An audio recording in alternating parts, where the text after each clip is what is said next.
vous remettre dans les conditions du premier exercice de tout à l'heure, où l'attaquant, il attaque sans freiner son mouvement. Donc, je rappelle, quand je donne le top, le sparring lance l'attaque, n'importe quelle attaque, en haut, en bas, à gauche, à droite, circulaire, de face. Hein? Non, non. Bah, ça fait un quart d'heure qu'on se retient plus, on va pas se retenir maintenant. C'est dommage. Hein? Eh non, tu rentres. On y va? Vous êtes prêts? Vous êtes censé savoir, vous êtes préparés là un petit peu. Top! Allez, on inverse. De suite. On inverse de suite le bâton.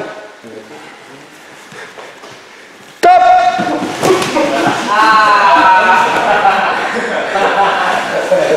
C'est le même qui travaille. Top!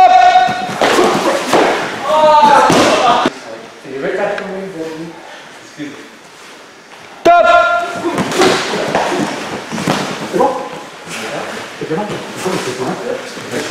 Allez, une dernière, inversée, ou je sais plus où on en est là.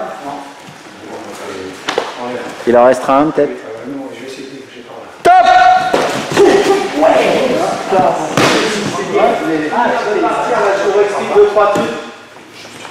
Et puis on a fini pour ce soir. Pensez, il y a bâton et bâton. Donc pensez que ce qui va faire la différence, c'est votre façon de rentrer. Je vous ai dit, suivant la distance, suivant l'agresseur où il est, suivant la taille de l'arme, eh bien, il faudra gérer votre distance, gérer votre compte, votre déplacement, et puis le timing. Parce que ce qui est important dans ces trucs-là, c'est le timing. La priorité, c'est le déplacement. On recule jamais. Vous le reculez au début, si l'attaque n'est pas lancée, genre menace, pour prendre votre distance, et juste pour vous donner suffisamment de distance pour que quand lui il rentre, vous savez quel déplacement vous avez à faire pour aller au contact et pour ne pas prendre le bâton. Je le redis, hein, mais tout ça, ça vous appartient. Alors là, ce que je veux dire, c'est que vous devez savoir où vous allez. Moi, je sais que d'ici, le rouge, je ne l'atteins pas. J'atteins l'autre ici, éventuellement, en me déplaçant loin, mais le rouge, je ne l'atteins pas. Je sais quelle distance je peux parcourir. Alors, ça va vous paraître évident, hein, mais je sais qu'en sautant, je ne touche pas le plafond. Ah oui, mais ce qui vous paraît évident là, il faut que ça le soit ici. C'est-à-dire que votre surface, votre air, ce que vous êtes capable de gérer comme espace, il faut que vous l'ayez. Parce que c'est vos déplacements. Je sais que s'il faut que j'aille chercher Francis, ça c'est impossible. Au maximum, je vais arriver, au maximum, hein, si je prends l'élan, je vais arriver dans le milieu du tatami, si je saute à pieds joints. Si je suis sur un pas, ici sur un déplacement, j'arrive à peine devant la ligne. Tout ça, c'est...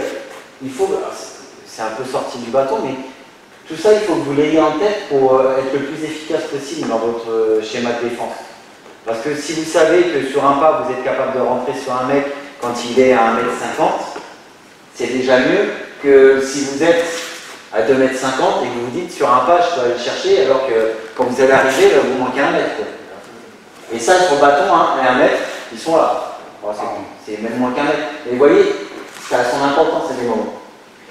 Et pensez, vous devez être capable, hein, vous savez, quand on travaille avec le bâton, je vous dis souvent le déplacement, il faut imaginer que votre déplacement, ben, vous faites le même sans le bâton.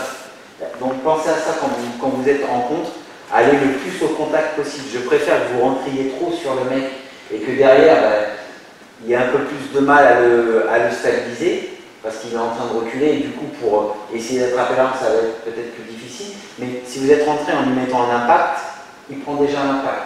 Donc il est un peu déstabilisé, ça va vous laisser le temps, vous, de récupérer vos appuis pour éventuellement récupérer l'arme.